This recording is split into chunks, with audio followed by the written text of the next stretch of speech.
አመራሮች ትላንት እንደነገርናችሁ ለህዝቡ አማራ ክልል ላይ ኦሪንቴሽን መስጠት ጀመሩ።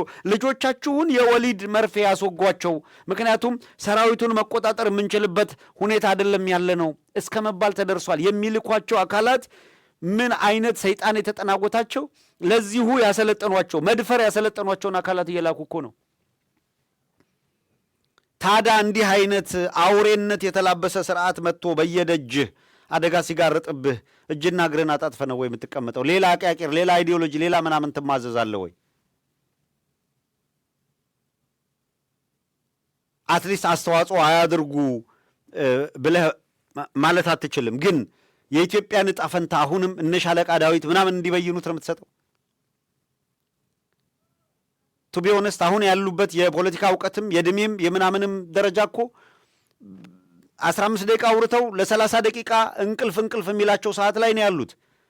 እነሱም ይሄ ቀሪ ዕድሜያቸውን የንስሐ አድርገው በእውነት በእያንዳንዱ የኢትዮጵያ ዕጣ ፈንታ ውስጥ ያደረጓቸው ሙከራዎች ሁሉ ክሽፈትና ውድቀት ያመጣባቸው ሰዎች አጋዥ ሆነው ከውድቀታቸው ሌላው እንዲማር እድል ከመስጠት የዘለለ በኢትዮጵያ ፖለቲካ አድራጊና ፈጣሪ ወሳኙ እኛ ነን ብለው የሚወጡበት ምክንያት ነው። ኮንትሮቨርሲ ባለበት ሁላ ከተነሱ ጀምሮ ምን አንዳንዴ ግራ ይገባል። የእውነት ምንድን ነው ያንዳንዱ ሰው ተፈጥሮ? እንቅልፍ እንዴት ሰው እንኳን እነሱ ዕድሜ ልካቸውን በዚህ ደረጃ ያሉ ይቅሩና እኛ እኮ በኢትዮጵያ በዚህ ፖለቲካ ሂደት ውስጥ የእውነት አገራችን ያለችበት መከራ አስገድዶን እንጂ በዚህ የፖለቲካ እሳት ውስጥ መቆየት ምን ሊተረፍበት ነው?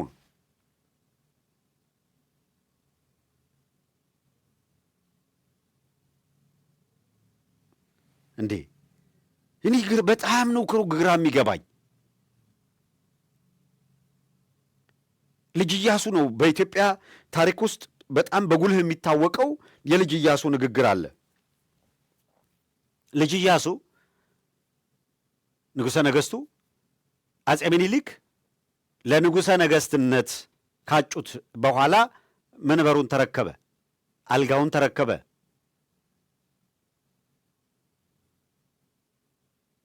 አባቱን አጼ ምኒልክን ሲከተሉ የነበሩ ታላላቆቹን መኳንንት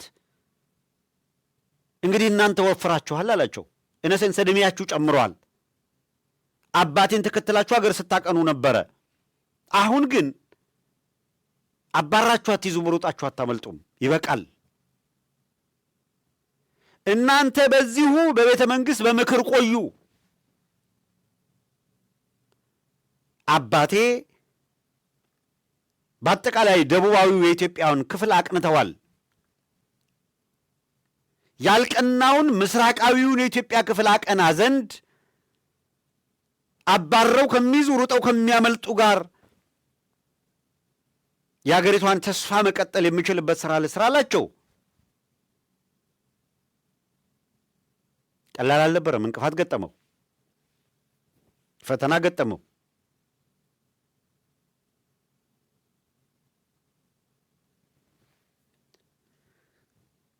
አሁን በዚህ ወቅት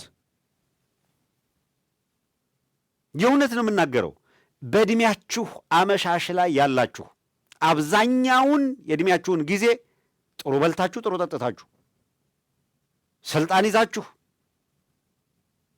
አንዴ በውጭ ዓለም አንዴ በአገር ውስጥ እንደምትፈልጉት ሁናችሁ ኑሯችሁ አንዳንድ ፍሬ ሕፃናት የ18 ዓመት ምናምን ዓመት ሕፃናት ገና ተስፋ ያላቸው ወጣቶች ለሀገራቸው እየሞቱ እናንተ ስርዓቱ ያዘነበለ ሲመስላችሁ እንዴት አድርጌ በየትኛው አደረጃጀት በኩል ተንጠላጥዬ የስልጣን ማማ ላገኝ የምችለው የሚል እኔ ይሄ ስልጣን የሚባል ነገር በጣም ነው የሚገርመው። በጣም የእውነት እንዴት አይነት ልክፍት እንደሆነ እንዴት ሰው ዕድሜ ልክ በኮንትሮቨርሲ ይጠራል? እንዴት ይበቃኛል አይባልም? አይ ከዚህ ዕድሜ በኋላ ይበቃል እንዴት ሰው አይልም? ታዲያ አባዱላ ለምን ተቸዋለን? አባብላ ገመዳ እነ ሽፈራው ጃርሶ እነ ግርማ ብሩ አንቀው የሆኑ ሞታት አለን ብለው ከበስተጀርባ ተንጠላጥለው ነው ያሉት። በሌላው በኩል ያላችሁስ ጉዶችስ እንደ ኩራት ያወሩታል። ከተማሪ ንቅናቄ ጀምሮ አንዴ ሳይሳካላቸው እድሜ ልክ ፌል ሲወድቁ ኑረው ዛሬ እምቢ ብሎ እየታገለ ያለ እየተፋለመ ያለ ፋኖን እጅ ጠምዝዘው እነሱ በፈለጉት አቅጣጫ ቁጭ ብድግ ትንሽ አውርተው እኮ እነሱ እንቅልፍ ወስዷቸው እስኪነቁ እኮ አንድ ክፍለ ጦር ስንት ቦታ እኮ ተዋግቶ የት ቦታ ደርሷል እኮ። ደግሞ ሲባንኑ ስልክ አንስተው የሆነ ነገር የሚሉ እንድና አይ ቲንክ በልክ ቢሆን ጥሩ ነው። እንደው እኛም ስራ ባታበዙብን።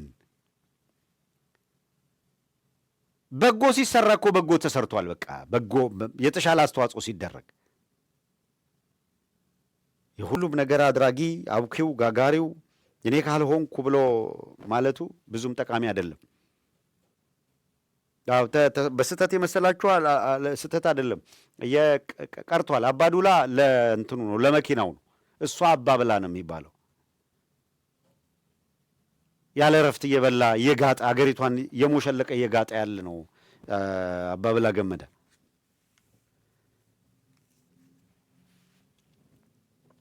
ሰው እንመለስና እንቅስቃሴ እየተደረገ ነው ያለው። ሰው ጥቃት ተፈጽሟል በትግራይ ላይ ተደጋጋሚ የድሮን ጥቃት ነው። ጥቃቱን ቅድም ባሳየናችሁ ህፃናት፣ እናቶች ነው እየተገደሉ ያሉት። ደለብሬት ነው። ፍርሃት መፍጠር አብይ አህመድ እንዳላችሁ በመጀመሪያው ጦርነት ታስታውሳላችሁ። በሰሜኑ የመጀመሪያ የሚባለው ጦርነት ላይ እናቶች እንዳታለቅሱ ምናምን ሲል ነው የነበረው።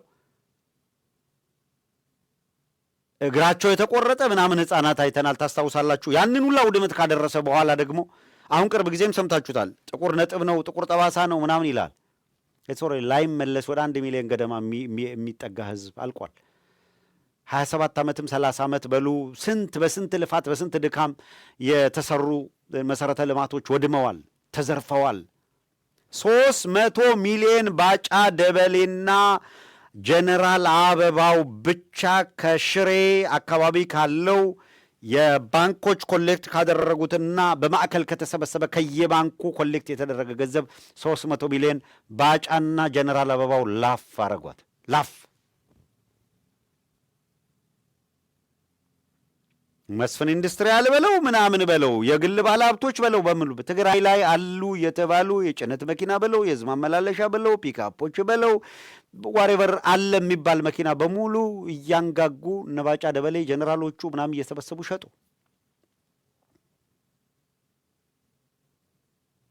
አስቡ፣ ንብረት መኪና ምናምን ሸጠው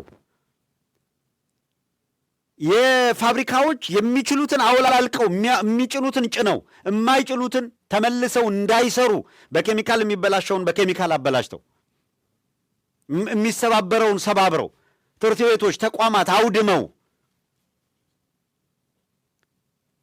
አሳዛኙ ነገር እና አብይ አህመድ ያንን ሲፈጽሙ እነ ጻድቃን እነ ጌታቸው ረዳ ሂሳብ እናወራረዳለን ብለው የመጡት አማራው ላይ ነው። ሰራዊታቸውን ይዘው ዛሴም ትግራይ ላይ የሆነው አማራው ላይ ሆነ እየተናገሩት።